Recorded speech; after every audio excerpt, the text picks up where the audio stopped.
하신 말씀 위에서 영원하신 주의 사랑이 밉고 성령으로 힘써 싸워 이기며 약속 믿고 굳게 서리라. 굳게 서리 영원하신 말씀 위에 굳게 서리 굳게 서리 그 말씀 위에 굳게 서리라. 주님 약속하신 말씀 위에서 성령 인도하는 대로 행하며 주님 품에 항상 안식 얻으며 약속 믿고 굳게 서리라. 굳게 서리 영원하신 말씀 위에 굳게 서리 굳게 서리 그 말씀 위에 굳게 서리라. 할렐루야. 기도하겠습니다. 하나님 아버지, 하나님의 그 약속의 말씀 붙들고 그 말씀이 우리에게 명령하시는 대로 그 말씀 순종하며 믿음으로 살아가는 저희들 되게 하여 주옵소서.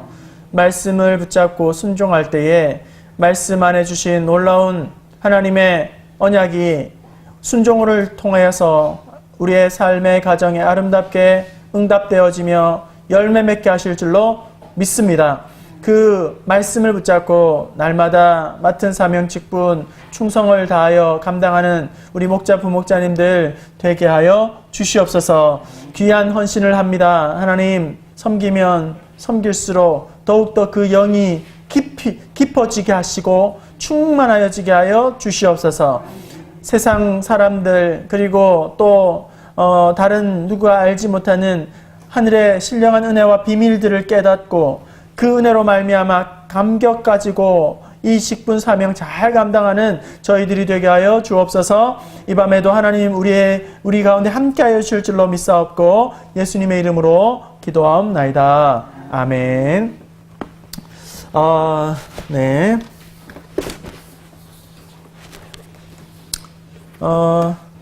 목장 모임을 감당할 때에 간단치 않겠지만 최선을 다해 주시고 또 너무 쉽게 그렇게 모임을 갖게 되면 하는 동안에는 뭐 한순간 잘 넘어가겠지만 나중에 점점 힘을 잃어가요. 그러니까 조금 힘들더라도 최선을 다해서 내가 내 안에 있는 목장만큼은 잘 지켜나가고 또 세워나가고 또 열심을 품고 으쌰으쌰 해야겠다. 그런 나름의 우리 목자 부목자님들의 열심이 있어야 돼요. 안 그러면 우리 자꾸 본성은 쉽게 가고 싶어요.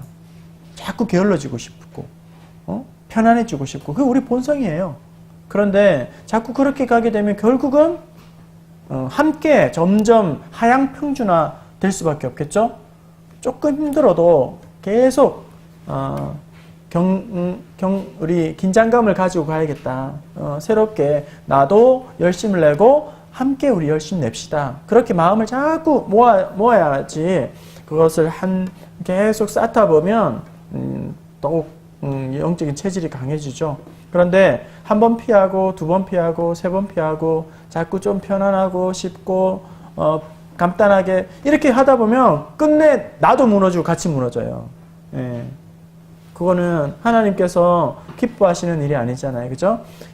조금 힘들더라도 부담스럽더라도 어렵더라도 약간 힘들게 하는 게 좋다. 그리고 운동도 마찬가지죠. 조금 땀이 좀 나야 근육이 좀 피로해야 그것이 우리 체질을 강하게 만들고 근육을 강하게 키우는 거지 자꾸 그냥 뒹굴뒹굴 이렇게만 해가지고는 우리 몸이 당장은 편안하지만 오래 가긴 힘들다. 그러니까 자꾸 우리의 몸을 괴롭혀서 근육이 빠지지 않도록 그리고 몸이 비둔해지지 않도록 그렇게 하는 것처럼 영적으로도 계속 우리가 트레이닝 한다는 마음으로 하지 않으면 금방 우리는 약해져요. 신앙적인 체질이 약해질 수밖에 없어요. 그거는 하나님께서 우리를 불러주신 그 본연의 부르심에 반응 전혀 하지 못하는 것이거든요. 그러니까 자꾸 우리는 생각도 굳어지고 우리의 몸도 게을러지고 우리의 본성은 자꾸 편안한 걸 요구하는데 그걸 거슬러 올라가는 물고기처럼 강을 거슬러 올라가는 물고기처럼 가만히 있으면 떠내려가요. 가만히 있으면 어쩔 수 없어요. 그러니까 끊임없이 우리 꼬리 치면서 물 거슬러 가야 돼요. 그래야 살아있는 물고기죠. 자, 힘들지만 또 여러 가지 자꾸 편안하고 쉽게 가고 싶지만 끊임없이 자기 안에서 동기부여를 하시면서 이 사명을 잘 감당하시면 나중에 돌아보면 기쁨이 있고 보람이 있고 행복이 있고 나를 통해서 또 많은 사람들이 또 세워지는 그런 것들을 보면서 많이 사역의 보람을 느끼게 될 거예요. 네, 자, 우리 환영 같이 한번 봅시다. 환영. 네, 같이 한번 읽어볼까요? 시작. 내가 본 드라마 중에 최고의 드라마는 무엇인가요? 그 이유는 네, 최고의 드라마는 무엇인가요? 네, 지난주에 제가 드라마 이야기를 조금 했습니다. 그러면서 드라마 뭐 이런저런 이야기를 했었죠. 뭐 드라마, 예, 드라마 얼마나 재밌어요, 그죠? 예, 조옥자 권사님, 씩 웃으시는데, 예, 자 본인 혹시 뭐 지금 하는 것도 좋고, 뭐 아니면 이전의 것도 좋고, 지금 하는 거 중에 미워도 사랑해. 예, 어떤 점에서 그게 참 이렇게 막 계속 보게 만들어요? 악역도 있고요. 예, 그러면서 뭔가 이렇게 뭐 교훈도 있어요? 교훈도 있고, 예, 마음에 들어요? 그래요. 네. 조미경 원사님 드라마 보세요? 딱 주말 드라마 하나밖에 안 봐가지고. 네. 그거만 하나밖에 없는데. 최근에? 네. 계속은 항상 그것만 봐요. 네. 그냥 뭐 지금 하고 있는 네. 뭐 함께 뭐지? 같이 살아요. 같이 살아요. 그래요. 네, 드라마. 네. 네, 드라마. 네. 예, 예. 네. 네. 요새는 TV를 잘 안 보니까 네. 그죠. 관심 없어. 그죠. 예, 안 보시는 분도 많고. 예. 아, 그래요? 예. 예, 계속 봐야 되니까. 저는 1900 제가 저 연도를 모르겠는데 허준 MBC 대하 드라마 허준. 예. 저는 지금도 한 번씩 봐요. 부분. 네. 제가 허준은 하여튼 사람 살리는 거잖아요. 그죠? 예. 타협하지 않는 정말 올곧은 사람 살리기. 거기에서 저는 목회자의 양심과 또 사명을 막 길어내요. 너무너무.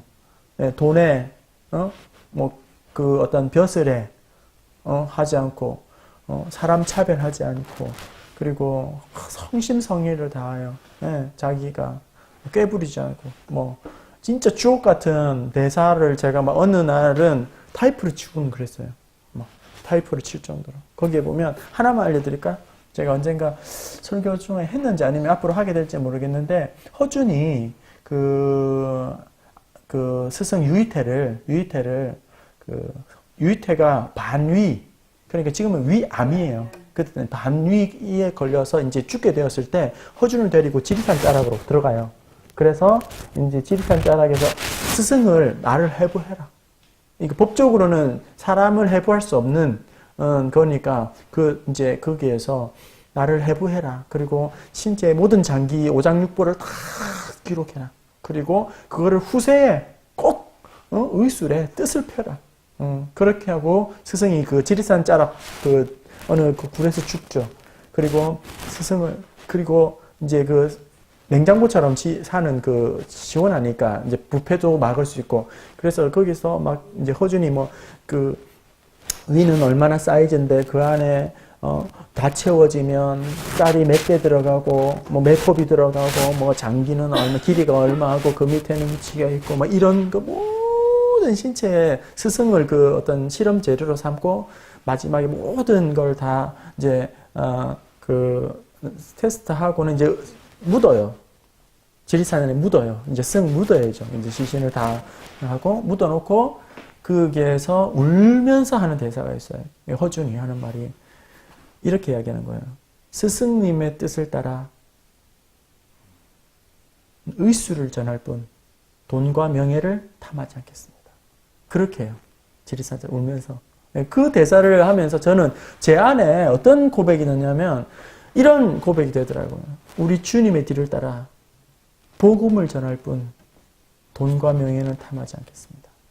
제 안에서 그런 고백이 탁 터져 나오더라고요. 그런 말고도 막 엄청 주옥 같은 대사가 참 많거든요. 요즘 드라마는 그때 비하면 네. 조금 낮아졌어요? 그 뭐라 그럴까 네. 삼각관계라. 네, 막장. 네, 그죠? 그러니까 힘이 없어. 어떻게 보면 시대의 어떤 그 시대를 반영하는 그런 트렌드. 네. 네. 자, 이 드라마, 옛날 드라마, 올해 드라마, 뭐 이런 이야기 쭉. 그리고 또 단지, 좋다로 이야기가 끝나는 게 아니라, 왜 좋다. 이게 이런 부분에서 나에게 참 어떻게 보면 유익이 있더라 하는 그런, 유익한 시간이 됐으면 좋겠다. 우리 완희 권사님 뭐 하신 말씀? 저는 이제 한참 잘할 때 소녀시절 그때 그 선물 선생님 있잖아요. 네, 손마을 선생님. 그게 제일 남아요. 네. 왜? 왜냐고 네. 그 외롭게 그 선마 그 파도 소리를 들으면서 그 생각을 많이 하면서 그 예수님이 겟세마네 동산에서 이렇게 얼마나 외로우셨을까. 심으셨을까. 그래. 그런 네. 그렇구나. 네, 이렇게 자연스럽게 오픈을 하시면 되겠습니다. 말씀 사도행전 7장 17절에서 21절 지난주 말씀 가지고 쭉 함께 나눠보세요. 예, 함께 나눠보세요. 제가 지난주에 부평 사목장에 들어가서 함께 예배드리고 교제를 했었는데요. 우리 목자님들이 좀 서로 많이 좀 나눴으면 좋겠다. 일반적으로 막 저는 지금 어떻게 보면 강의를 하다 보니까 제가 주도적으로 말을 많이 하는 입장이지만 우리 목자님들의 물꼬를 터주는 역할을 해주시면 될 것 같아요. 물어보시고 네. 이 부분에 대해서 권사님 한번 말씀해 주세요. 네. 그래서 이야기가 잘 연결 안 되면 거기서 다시 딱 이렇게 좀 뭔가 찝어주시면 이쪽으로 좀 틀어가고 이렇게 어떤 그 조미료 역할들을 우리 목자 부목자님들을 잘해서 함께 그러니까 물론 너무 말을 많이 한다 그러면 절제를 좀 시켜야 되겠지만 말을 서로 조금 잘할 수 있도록 그렇게 좀 물꼬를 좀 열어주시는 역할들을 목자님들이 좀 잘해주시면 좋겠다 생각을 합니다.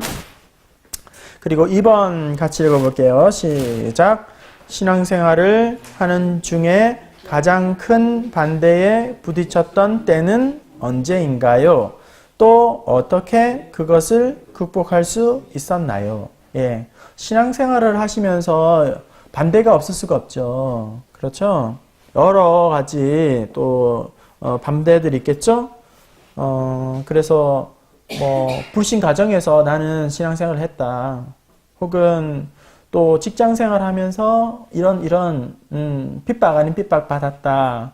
남자들은 뭐 군대 가고 직장생활 하면 특히 이런 반대들이 많이 부딪히게 되죠. 뭐 가족에게 반대에 부딪혔다. 남편의 어떤 믿지 않는 남편이 있었을 때에 아니면 시댁이 너무 불교세가 너무 심한데 시집을 가가지고 내가 이런 어려움들이 있었다. 안 믿는 집안에서 신앙생활 하면서 이런 어려움들이 있었다. 그런 이야기들을 쭉 한번 나눠보고 그 과정 가운데에서 어떻게 하나님께서 은혜 가운데에 감당케 하셨다. 지금도 그 연장선상에 있을 수도 있고요. 그래서 그런 이야기 쭉 해보시면 되겠죠. 네. 신앙생활은 편안하고 넓은 길이 결코 아니라고 했어요. 악한 공중 권세 잡은 마귀들은 우리가 신앙생활을 잘 하도록 그냥 내버려 두지 않습니다. 끊임없이 뭔가 걸려 넘어질 수 있도록 아니면 뭔가 자꾸 받은 애를 쏟아버릴 수 있도록 뭔가 맡은 직분 뭐 권사의 직, 안수집사의 직, 장로의 직 뭔가 하지 못하도록 자꾸 뭔가를 만들어서 사명 감당하지 못하도록 그렇게 하죠. 불순종하는 또 많은 그런 장애물들이 있고, 때로는 이 마귀가 달콤하게 유혹하기도 하고, 때로는 아주 거친 핍박을 하고 양면 작전을 하죠. 예. 그러면서 어떻게든지 신앙 믿음 생활 잘하지 못하도록 계속 반대를 하게 되죠. 제가 이 질문을 생각하면서는 제 안에는 어떤 신앙의 반대가 있었을까? 제 스스로에게 질문해 봤어요. 제 스스로에게. 근데 제가 생각해 보니까 저는 목회자의 자녀로 태어났기 때문에 저희 아버지는 1세대, 우리 어머니도 신앙이 1세대지 핍박이 많았지만 저는 가정 환경적으로는 핍박이 없었거든요. 그리고 또 군대에서 직장 생활을 하면서 제가 이렇게 겪었던 거는 많이 있겠죠. 예. 하지만 제 안에서 느끼는 신앙의 어떤 그 반대는 외부적인 게 아니라 제 안에서 자꾸 끊임없이 올라오는 어떤 유혹이라고 할까요? 본성이라고 할까요? 어떤 육신적인 나태, 게으름, 세상적인 어떤 유혹들, 본성들, 죄악들, 그런 것들 때문에 계속 싸우고 있지 않나, 반대. 그러니까, 외부적인 환경의 어려움도 반대도 있겠지만, 내 안에서 끊임없이 올라오는 죄된 본성이 있다. 그것들을, 그게, 게으름도 있고, 나태함도 있고, 또 물질적인 부분들도 있고, 그 자유할 수 없는 부분들이 있는데, 그것들을 계속 내 안에서 방해 공작들을 펼치고, 경계하지 않으면 또 어느 순간 그것에 살짝 이렇게 편승하기도 하는 그런 위험이 있지 않나, 제 스스로는. 그러니까 외부적인 반대뿐만 아니라 우리 안에서 솟아오는 끊임없는 반대, 어떤 정죄의식이라도 있을 수 있고, 영적인 교만이 있을 수도 있고, 어떤 형식에 물든 타성에 빠지는 그런 것도 있을 수 있고, 또 초심을 잃어버리는 그런 것도 있을 수 있고, 여러 가지 반대와 저항들이 있을 수 있다는 거죠. 그것들을 우리는 어떻게 극복해 왔는가, 그리고 앞으로 또 어떻게 극복해야 하는가, 그런 이야기들을 쭉 해보면 내 안에서 다시금 재무장을 할 수도 있을 뿐만 아니라 함께 서로에게 또 영적인 또 선한 영향력을 줄 수 있지 않겠는가. 네, 그런 생각을 합니다.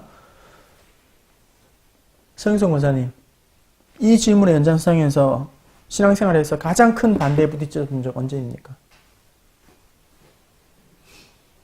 저도 외부적으로는 반대하는 사람은 없었어요. 왜냐하면 제가 안 믿는 집 딸로서 믿는 집으로 시집을 가니까 친정 이게 안 믿는 친정 식구들 아이 나를 그냥 터치를 안 했었는데 방금 말씀하신 대로 내 속에서 일어나는 내 안에서도 끊임없이 전쟁이에요. 솔직히 전쟁이에요. 전쟁입니다. 그 전쟁을 우리가 계속 싸워내는 과정이죠. 저 같은 경우는 네. 양쪽 다 안 믿는 집이다 보니까. 예수 믿는 신랑 아니면 시집 안 간다고 하다가 아버지가 돌아가실 뻔했을 정도로. 네. 그리고 이제 하루는 시집 안 간다고 이모집으로 권사님이니까 이제 그동안 갔고. 네. 그래요. 부모님은 믿는 분인데 네. 살살푸시가 제가 교회 반주할 때 네. 저기 주일날 장로님한테 맡기고 교회에서 이게 마치고 좀 보자고. 그 집도 이제 죽대니까 칠구산 기도 출신이니까 만나보자고 그래서 만나가지고 일단 결혼했어요. 결혼해서 딱 가니까 시할머니랑 시어머니가 예수 믿지 말래. 교회 가지 말래. 근데 그 신도 어서는 지원했어요. 시집은 못 살면 못 살지 난 예수 안 믿고 못 살아요. 그때부터는 반대가 없어요. 결국은 권사님 되시고 집사님 되시고 예수 믿는 가정이 있어요. 네, 그래요. 감사합니다. 이런 내용들을 서로 나누면 그랬어요 권사님 하고 이해도 깊어지고, 또 내가 경험하지 못한 것들도 느끼면서 그렇구나 하고 더욱 포용하고 위해서 서로 신앙적인 그래 감사도 되어주고 은혜도 되고 그럴 수 있겠죠. 자, 3번 우리 같이 읽어볼게요. 시작. 신앙생활을 하는 중에 처음에는 미약했지만 나중에 창대케 하신 하나님의 은혜를 경험한 적이 있다면 이야기해 봅시다. 네, 하나님의 나라는 처음부터 아주 거대하게 웅대하게 화려하게 시작하는 것이 아니라 처음에는 참 작아 보이고 또 미약하고 또 없는 것처럼 그렇게 보이지만 나중에 점점 하나님의 섭리와 은혜 가운데 풍성한 은혜들을 경험한 적이 있다. 예, 그런 이야기들이 있으면 한번 나눠보자 하는 거죠. 주일학교 부서를 함께 사역할 때에 참 처음에는 열악하고 힘들었는데 함께 정말 무릎 꿇고 기도하는 중에 하나님께서 큰 은혜를 우리가 경험한 적이 있습니다. 혹은 남녀 전도의 모임 가운데에 참 어려움이 많았는데 처음에는 하나님께서 은혜 주셔서 저희들이 참 즐겁게 행복하게 그런 전도에 임원을 했습니다. 그리고 봉사도 마찬가지겠죠. 그리고 사업을 하는 중에도 처음에는 너무너무 미약했는데 하나님께서 때때마다 먹이시고 입히셔서 나중에는 참 감사의 제목이 너무나도 많습니다. 그리고 자녀들도 처음에는 우리 자녀들 보면서는 참 너무 이게 참 되겠는가 하는 그런 의구심들이 많이 들었었는데 나중에 돌아보니 하나님께서 참 우리의 자녀들을 때때마다 보호하시고 이끌어주시고 지키시고 인도하시고 참 너무 하나님 앞에서 그런 은혜를 주셨습니다. 예, 그래서 함께 나누는 거죠. 예, 처음에는 미약하지만 지금은 참 현실적으로는 너무나도 부족하지만 연약하지만 우리 낙심하지 맙시다. 끝까지 하나님 앞에서 낙심하지 말고 중도에 포기하지 말고 우리 지풀에 꺾이지 말고 패배의식에 한번 해도 소용없어. 내가 이렇게 한다고 달라질 게 아무것도 없어. 그런 패배의식에 사로잡히지 말고 지금은 부족합니다만 지금은 연약합니다. 지금은 너무나도 미미합니다.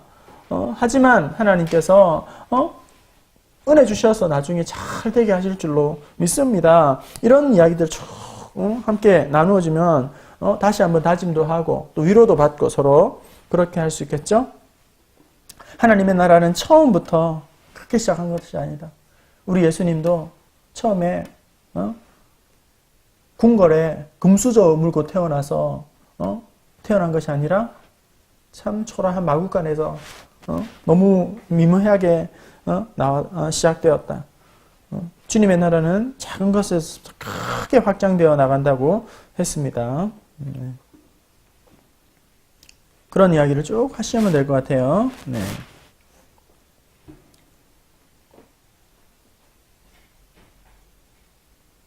자, 4번 같이 읽겠습니다. 시작.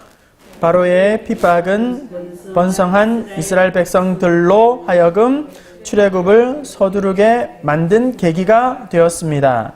지난 시간을 돌아보며 고난조차도 하나님께서 사용하셨다고 여겨지는 일이 있다면 이야기해 봅시다. 네. 애굽 왕 바로가 아주 불같이 핍박을 하죠. 죽을 것 같이 핍박을 합니다. 번성했던 이스라엘 백성들로 하여금 이 핍박은 더 이상 애굽에 내가 있으면 머무르면 안 되겠구나 하는 출애굽을 꿈꾸게 했다는 것이죠. 계기를 마련했다는 것이죠. 핍박은 너무나도 괴롭고 힘들지만 그 핍박으로 말미암아 하나님께서 약속해 주신 그 약속의 땅으로 다시금 출애굽하는 대역사들이 이제 써내려가게 되는 단초가 될 수 있었다는 거예요. 그래서 우리에게도 핍박이 당시에는 너무나도 고통스러웠는데 시간이 지나고 나서 돌아보니 너무나도 그것조차도 하나님께서 나를 축복해 주시는 그런 은혜가 되었다.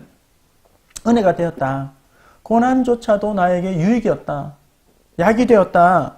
고난을 통해서 하나님은 나를 더 준비시켜 주셨다. 합당한 그릇으로 나를 빚어 주셨다.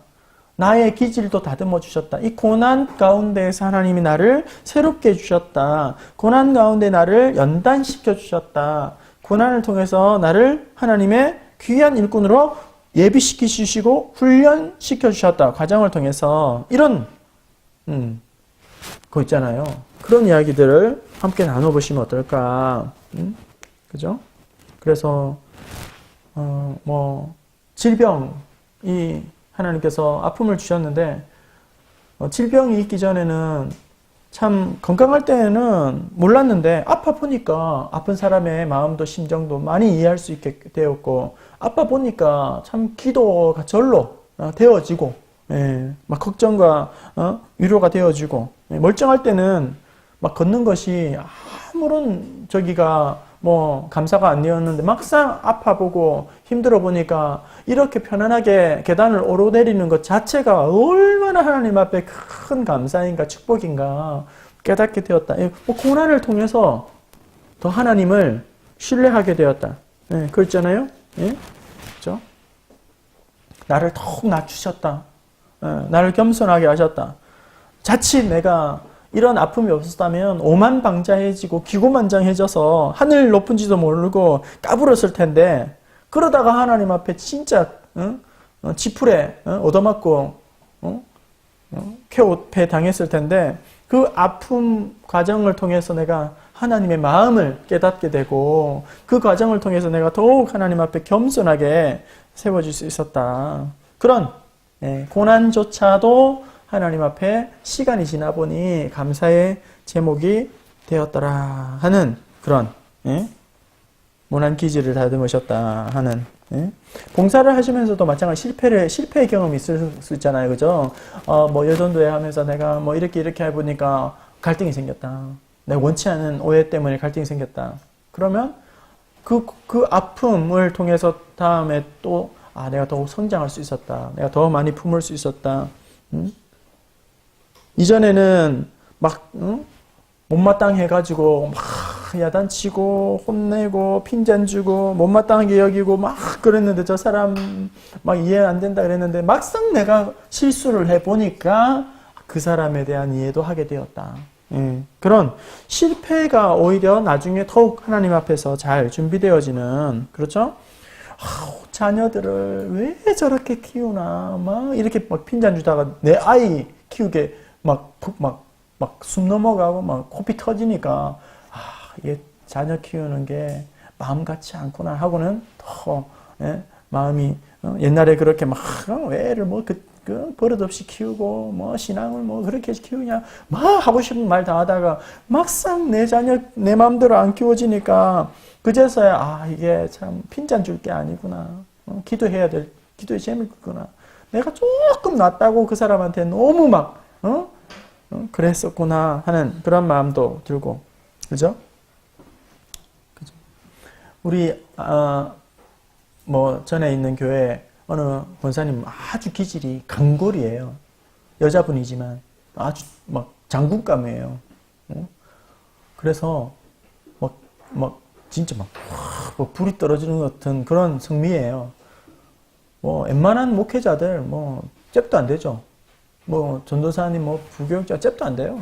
그 기질에 강골에 막 옛날에. 근데 아들이 둘씩이나 목사야. 그러면 어떻게 돼요?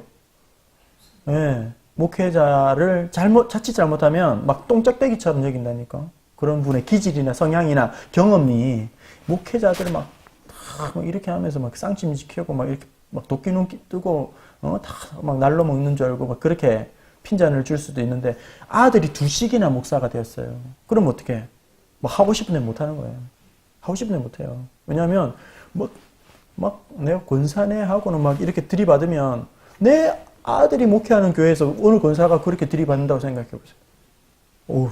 목회 못하게 만드는 거거든. 그러니까 막 내가 하고 싶은 말이 막 올라오고 내 기질상 그거 해야 되는데, 내 아들 둘이나 목회하니까 입 딱 다무는 거죠. 딱 다물고 얼마나 힘들겠나 목사님 하면서 조용히. 그러니까 막 그 사람의 심정을 모를 때는 뭐 하고 싶은 것도 다 해버려요. 근데 막상 그 사람의 마음을, 그 사람의 형편을 알게 되면 기도를 하게 되는 거예요. 더욱더 자제하기 시작하는 거예요. 겸손하기 시작하는 거예요. 그런 어떤 어려움들. 저는 목회자의 아들로 태어나가지고, 개척교회 목사님 아들로 태어나가지고, 저는 어떻게 보면 참 어렵게 성장 과정에서 조금 가난했다거나 그런 것들이 있었죠. 하지만 이제 지나고 나면서 보니까 그것이 저에게 너무 큰 좋은 자양분이 되어가지고 가난도 저는 어느 정도는 알고 또 교회의 뭐 어떤 구석구석의 어떤 이해들이 저는 제 스스로 생각할 때 현장 전문가다. 한국교회 현장 전문가다. 저만큼 한국교회를 많이 이해하는 사람들도 많지 않을 거다. 생각을 해요. 근데 뭐 그런 어떤 이해가 부족한 목사님들은 교회에 가면 뭐 담임 목사를 하면 잘 이거를 조화를 맞춰내지를 못하더라고요. 왜냐하면 그런 부분에 대한 이해가 부족하기 때문에 막 이게 믹서가 잘 안 되는 것 같아요.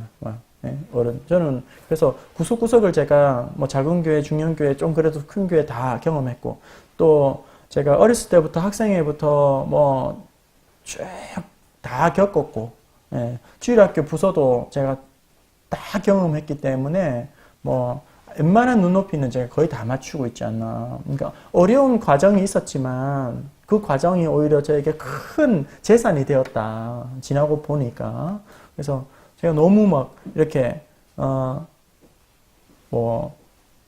너무 수준 높은 그런 티도 안 내고 그냥 평범하게 저는 조금 더 낮게 눈높이를 낮춰서 그렇게 또 우리 성도님들의 입장을 더 많이 이해해 보려는 나름대로의 그런 마음가짐을 늘 가지고 살아가는 것도 아마 그런 배경에서 저는 가능하다고 생각해요. 그래서 그런 부분에 있어서 참 성장 과정에서는 좀 아픔이 있었지만 교회의 아픔도 있었지만 그 아픔들을 보면서 저는 참 많이 배웠고 시행착오를 가능한 많이 줄일 수 있지 않는가 앞으로도 그런 면에 있어서 우리 각자 목장에서도 이런 아픔들 지난 과거에 이것조차도 하나님께서 나에게 주신 참 좋은 교육이었다. 산교육이었고 모난 나를 빚어가시는 하나님의 어떤 손길이었다.